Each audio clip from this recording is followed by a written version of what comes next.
ఈ గ్రంథాన్ని రచించిన ఇంత పెద్ద పేరంటే వీరి ఈ పేరును నేను విని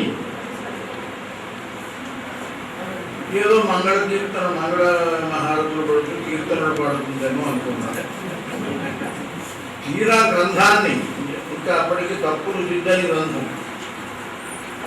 ఈ గ్రంథాన్ని చదువుతూ ఉంటే ఆవిడ తత్వశాస్త్రాన్ని, మనస్తత్వ శాస్త్రాన్ని, ఫిలాసఫీ, సైకాలజీ, ప్రత్యేకించి సైకాలజీ, అందులో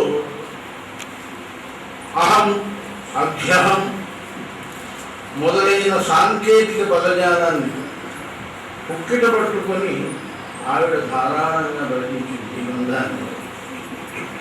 ఇందులో పేరు సంప్రదాయ సాహిత్యంలో స్త్రీ, తర్వాత వక్తలు ఉన్నారు, బాగా విజ్ఞులు ఉన్నారు. అందులో ఈవిడ నాకు తర్వాత తెలిసింది ఐఏఎస్ స్టడీ సెంటర్, దాంట్లో అధ్యాపికగా ఉందని.